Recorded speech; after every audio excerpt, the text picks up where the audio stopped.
Support for Iowa Catholic Radio and Making It Personal is provided by Sarah Vocations Ministry. Learn more at joinserra.org.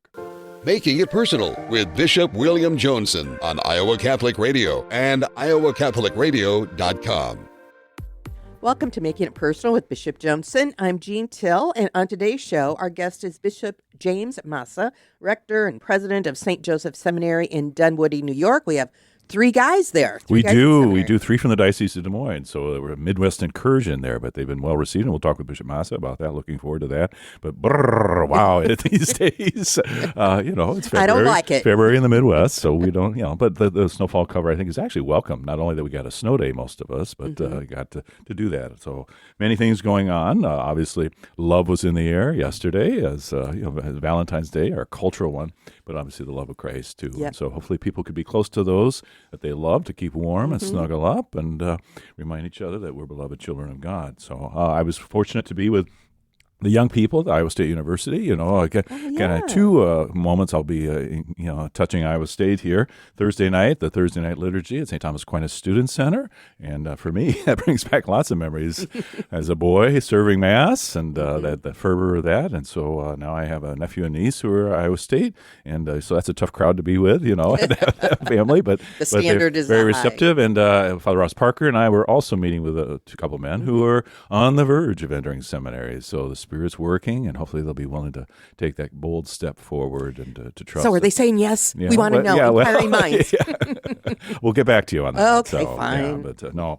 So then actually a little fun today. My first sojourn to Hilton Coliseum this year. Iowa State playing Cincinnati, and get to hang out there and the rockin' spirit there. Hopefully the Cyclones will pull off a victory. But I'll also be with the St. Ambrose confirmation class tomorrow morning on Sunday. Being with my homies as I was, and Monday night with the Catholic daughters at St. Francis of Assisi for Mass and a meal afterwards. That's kind of an annual custom, and love those ladies. They're kind of a powerhouse of prayer. Is that when we say, "Blessed are you among women"? I think so. Or a thorn among roses, or something like that. But and then as Joe Tallman on these radio waves, Iowa Catholic Radio, Spirit Catholic Radio, talking about the appearance of the relic of Blessed Carlo Acutis today at from 10:30 to 4 at St. Pius X Church in Urbandale, with Mass following the usual parish Mass. So an opportunity to make a devotional pilgrimage in this pilgrimage year. St. Pius is not one of our designated pilgrimage churches, but what a wonderful occasion to make contact with this boy, this young man who was precocious in his faith, his fearlessness, his ability to engage people from all walks of life. I was noting in the biography by Father Will Conquer, Carlo Acutis in Millennial in Paradise, he was not afraid of people in higher offices in the church, at the Assisi, a place that a lot of people migrate to. But the head of the then Congregation for the Doctrine of the Faith, now the dicastery for the Doctrine of the Faith, would come. He dared to ask the priest questions. This Roman hierarch recalls the positive impression Carlo, when only an adolescent, made on him. He was not afraid to share his plans and dreams with strangers. Erudite Jesuit priest and professor at the Pontifical Oriental Institute and Pontifical Biblical Institute. So, obviously his family had friends in high places, but, again, his rapport with the poor, his own lack of guile in any way, and his candor there. He just wanted to know who Jesus was for this cleric, and the religious sisters as well. Questions like, how do we best serve Jesus? Do we do it by becoming a missionary on the other side of the world, by taking care of the poor and bringing God's love to them? Or do we do it by staying where God has put us and praying for all those who need our support? The two can go together, was the reply in that great Catholic wisdom. And so he was an average student. He certainly benefited from tutors, but he was quick to put his computer skills, his organizational skills, for students who would far excel him in the classroom. And so there was no rivalry or competition, and why he is blessed. And my own personal devotion continues to grow. We look forward to his canonization this spring. So blessed are Carlo Acutis, pray for us. Well, and Bishop, all of those banners that Iowa Catholic Radio have gotten from, Blessed Carlos Acutis have traveled all over the state, and they are still available to parishes to check them out, basically, and have them be in their parish so they can learn about all the Eucharistic miracles. Wonderful. Eucharistic revival lives on. It does. Amen. Hey, we're going to take that quick break, and when we return, we'll visit with Bishop James Massa, the rector and president of St. Joseph Seminary in Dunwoody, New York. You're listening to Making It Personal with Bishop Joensen on the Iowa Catholic Radio Network and the Spirit Catholic Radio Network.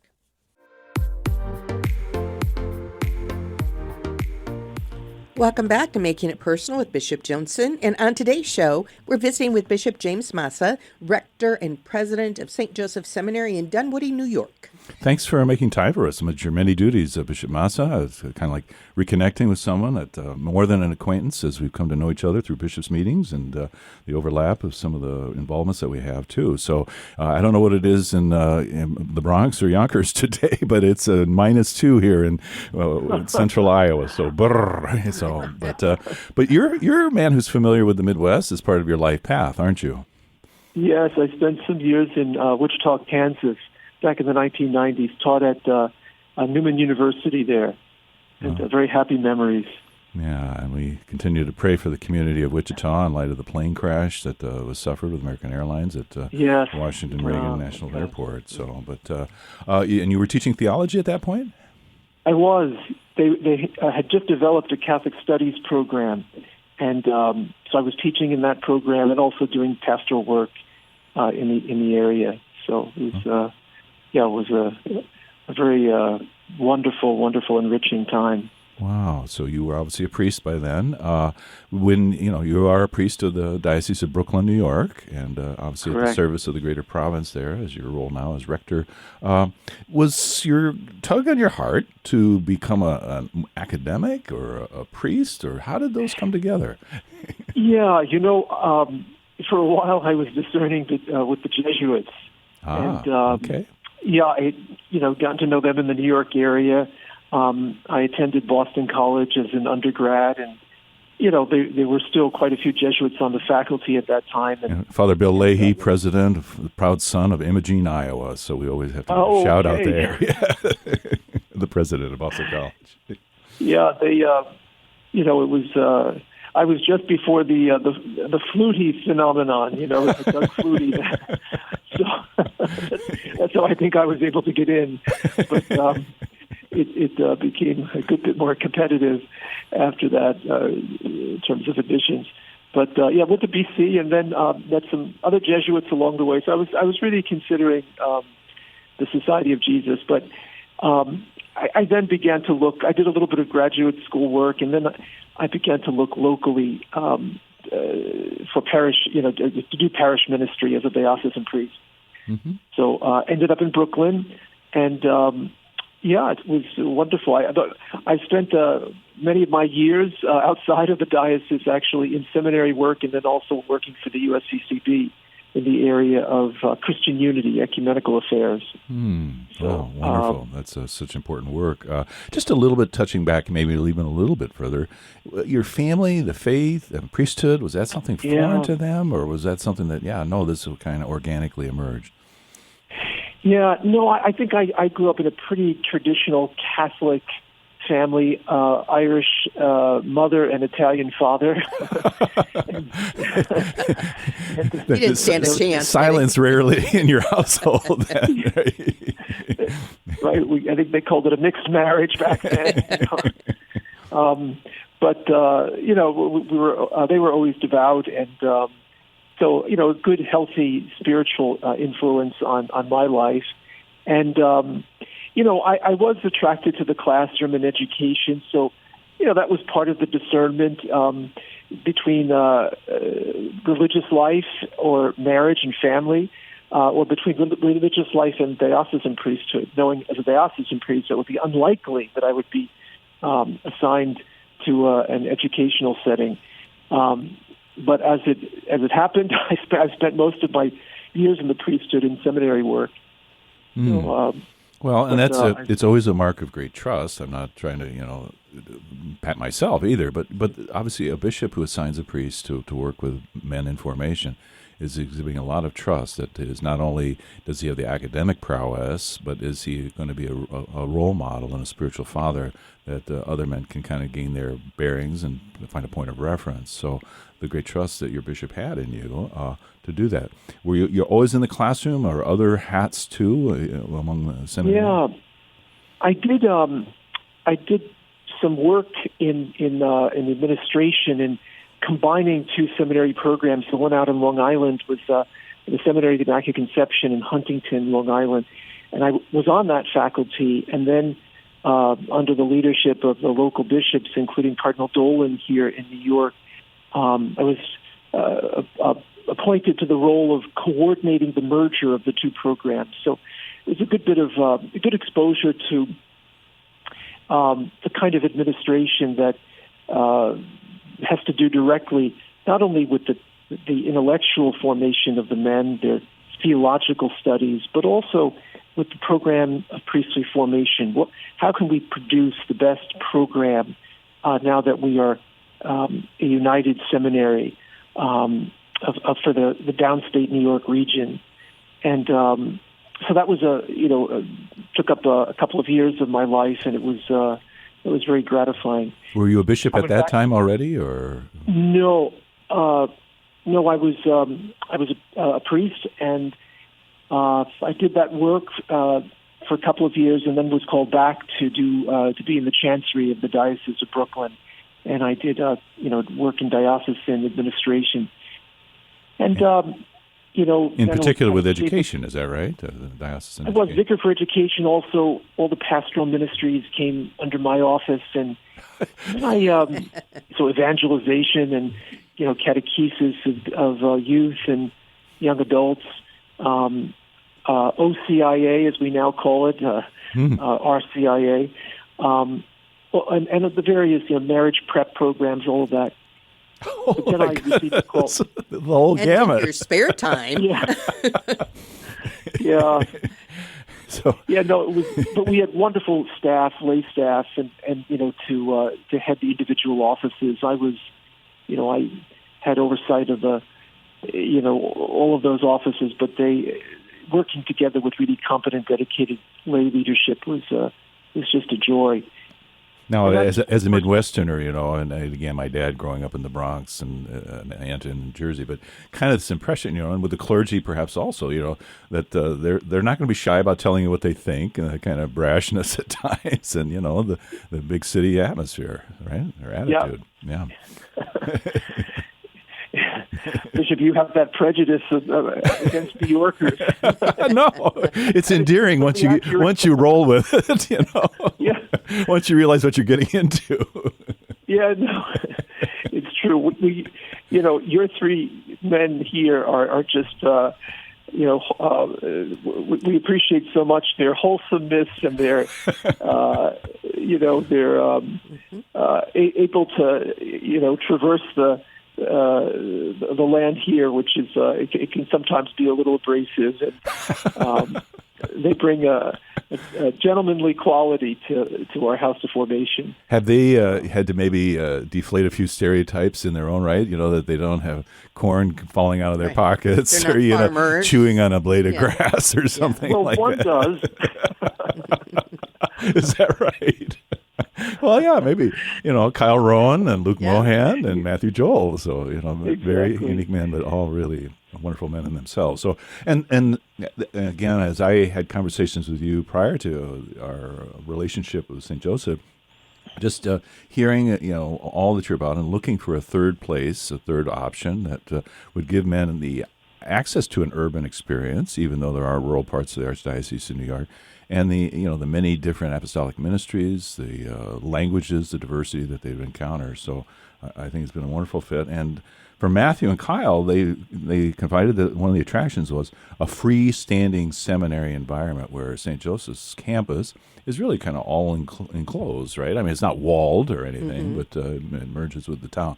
What do you think about that as that kind of leaves its mark on the culture of the seminary?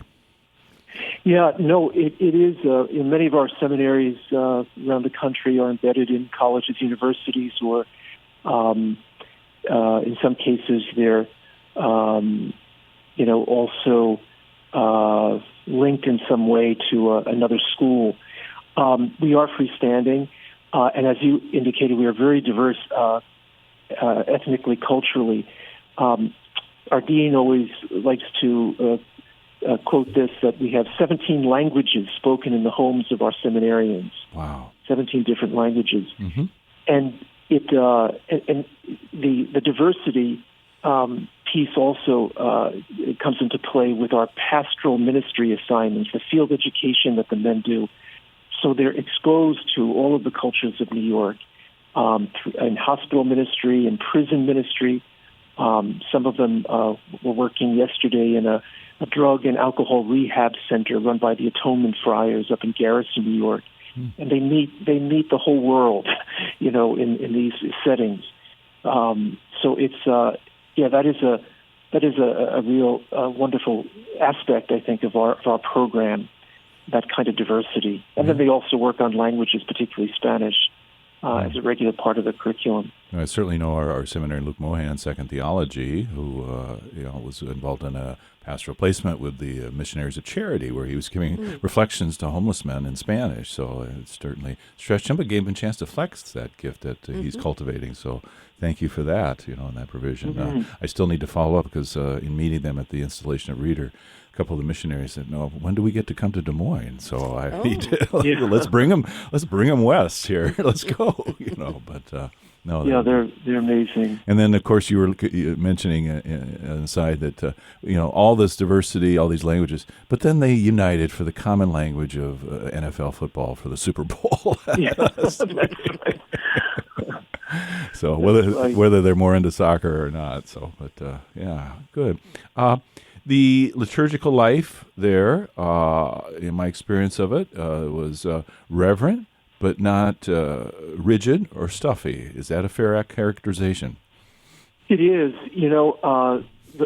We have a great tradition here for liturgical music, and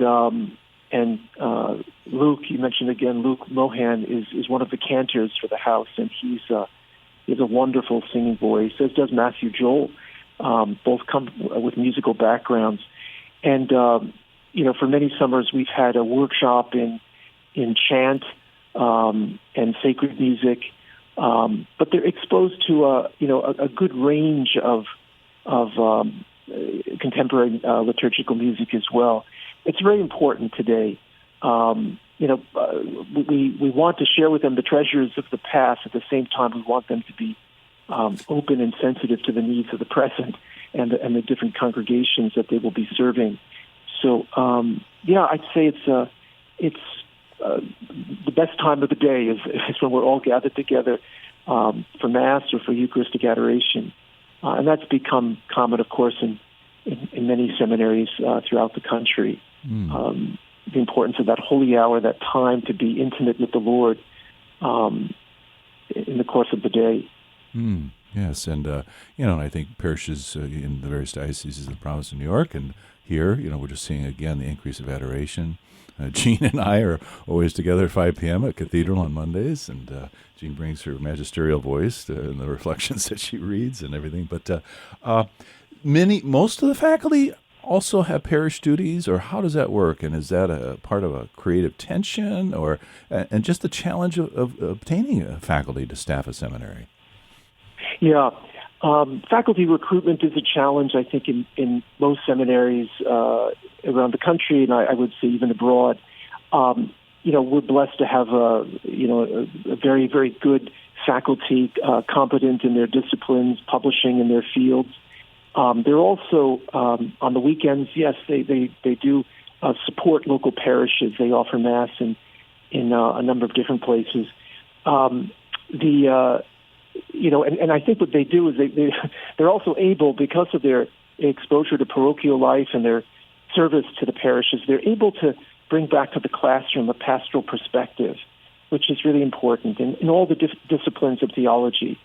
It enriches because these are men, by and large, are going to be practitioners of the faith and pastors to the people of God. So we want them to see the application of what's being taught to their future ministry as homilists, as catechists, and also as pastors of communities.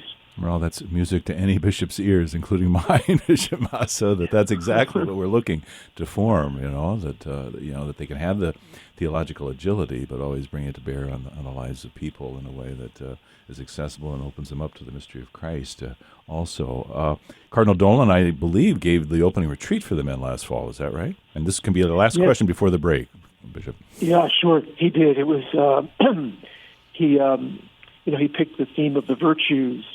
And it was excellent. It was just he's a masterful communicator. His preaching, and also his his communication in other settings on different issues. He's always the one that the television stations go to, the media goes to for an interpretation of something happening in the wider church or in the society. And so he models, I think, for the men a kind of clear and faithful appropriation of the faith. Yeah, that's a great charisma. Sharing it. So, okay, Jean. Stay with us as we continue our conversation with Bishop James Massa, the rector and president of St. Joseph Seminary in Dunwoody, New York. To learn more about St. Joseph Seminary, go online to dunwoody.edu. That's DUNWOODIE.edu. You're listening to Making It Personal with Bishop Joensen on the Iowa Catholic Radio Network and the Spirit Catholic Radio Network. Welcome back to Making It Personal with Bishop Joensen. Thank you, Jean, and Bishop Massa for remaining with us. And you are the spiritual shepherd of the seminary, and as a bishop, that's kind of that's a premium and a unique gift, I think, to the community. And your own cognizance of issues of generational, how our young people and your own solicitude for them. What kind of things are on your heart? Yeah, our seminarians today, share many of the same traits of Gen Xers, Generation X. I'm sorry, Generation Z. There we go. Generation Z. They're right older now. than I thought. We're older than I thought. Oh, well.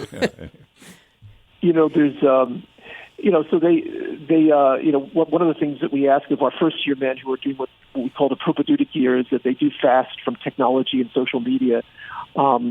And it's very freeing. It's very liberating. They don't, I think it's a little jarring at first to be without the phone, but after a while they get used to it and appreciate it very much. So they can focus on prayer and their studies and what have you. So, we are dealing with all kinds of issues that are challenging for the men today. They don't always have the support of their families in this vocation, and sometimes they also come to seminary, and as young people do today, they have wounds that come from their family backgrounds, difficult situations growing up, sometimes divorce, sometimes other problems, and so we're attentive to all of that. We call that the human formation dimension of seminary. It's one of the four dimensions, the others being spiritual, intellectual, and pastoral. And so we're attentive to that. They have counselors available to them all the time. And, they are the anxious generation. What was that new book by, came out, I guess, a year or two ago? Yeah. Jonathan Haidt's book, An Anxious Generation, something to look at. And it is a good lens for looking at young adults today. And we have tremendous resources in the church that are both spiritual and human for dealing with those kinds of issues. Yeah. If we could shift here in our last 2 minutes, it's going very quickly, our time today. You're the incoming chair of the USCCB Committee on Doctrine, and have invited me to join as well. What kind of issues or things do you see the role, and any particular topics that we can anticipate engaging? Sure. We're dealing right now with bioethical issues, medical ethical issues. We are about to present to the full body of bishops our new ethical and religious directives. We call them ERDs, and they guide Catholic hospitals and other healthcare facilities in maintaining a Catholic mission for the institutions. And also, we look at specific areas of challenge. And today in society, we've got all kinds of procedures that are done that are in fact contrary to Catholic teaching. I mean, this is out in the wider society. So gender, so-called gender care or gender-altering procedures and hormonal treatments and that kind of thing. So we're focused on articulating very clearly our understanding of what is permissible from a Catholic moral standpoint, what is in defense of human dignity and human life. We're also looking at death and dying issues, palliative care, that sort of thing. So maybe that would be my last question. That palliative care, who could be against that, right? What possible missteps would there be? And we're bound down to the wire here. Sorry. Yeah, sure. No, I mean, physician-assisted suicide is prominent in many states now around the country. We're facing legislation in New York. For us, that's just not acceptable at all. We treat human beings at whatever stage of life with dignity and with respect. Looking forward to collaborating with you. Thank you for your ministry, not only to the local church, but to the National Universal Church, Bishop Massa. All the best to you. God's grace to you. Yeah, thank you, Bishop. Thanks so much. This has been another edition of Making It Personal with Bishop Joensen. Thanks to our guest and to all of our listeners in Iowa, Nebraska, Wisconsin, and perhaps New York, or wherever you may be listening to the Iowa Catholic Radio Network and the Spirit Catholic Radio Network. You can hear Making It Personal with Bishop William Joensen every week on Iowa Catholic Radio and iowacatholicradio.com. Support for Iowa Catholic Radio and Making It Personal is provided by Sarah Vocations Ministry. Learn more at joinserra.org.